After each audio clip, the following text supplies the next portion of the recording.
Welcome back to World Crisis Radio. So, if you look at Google, you will see that this research note, very modest little research note, in 1932, Fox helped make propaganda films for Hitler.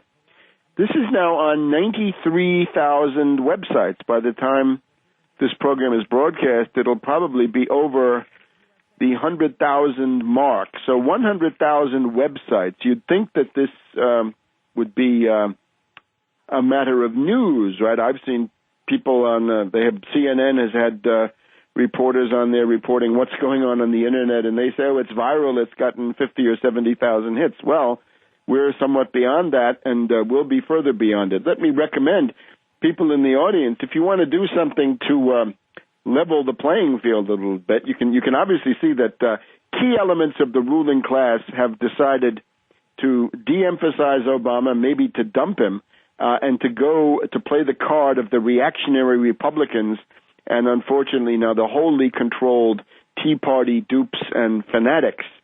If you want to do something to level the playing field, why don't you take that essay by me in 1932, Fox helped make propaganda films for Hitler, and send it to various media outlets. You can get the list of the MSNBC programs. They would be likely, right? Media Matters ought to be interested. The vaguely center-left newspapers and television networks, you get the idea, or local media, local talk shows. It can build up that way, too.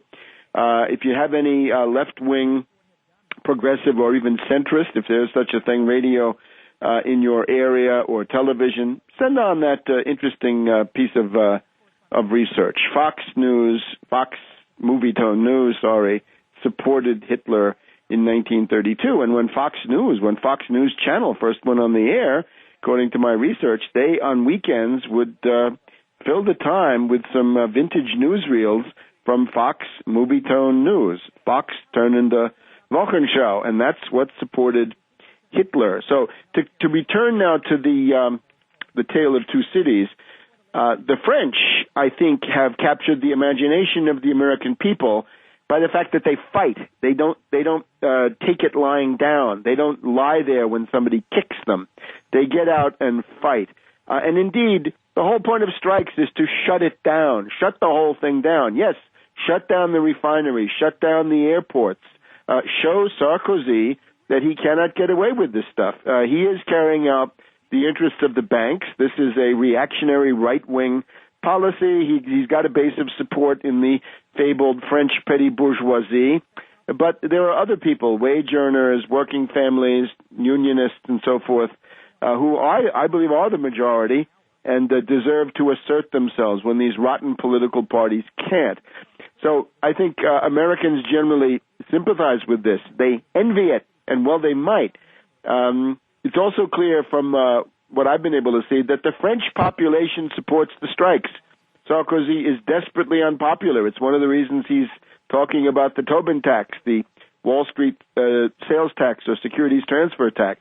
He's desperately trying to get some area where he can propose something that people like, because otherwise he's acting in this highly destructive way. So the problem with these strikes, of course, is shutting it down is great. It's indispensable. But then what? What's your program? Do you have an alternative way to run society?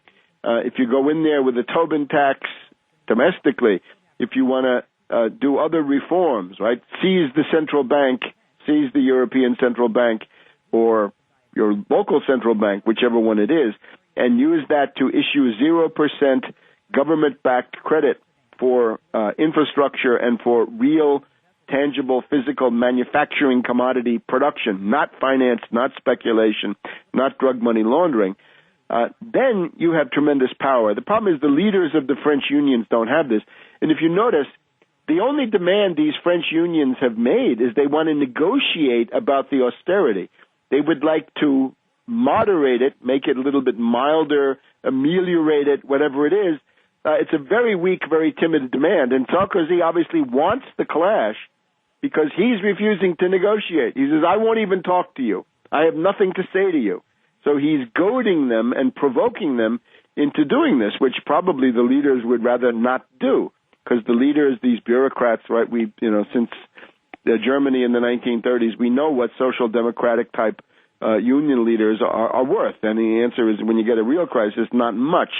On the other hand, it's better to have these organizations than not. The problem is, in addition to this element of organization, there's got to be the element of program. Somebody who says, I know what to do. Push Sarkozy aside. We know what to do. Here's the program we want to govern with. And it can't be a bunch of platitudes, needless to say. So that's the greatness and the limitations of the French protests. And, of course, over here, though, people are willing to accept austerity. And, unfortunately, the English-speaking world not looking too good in this department.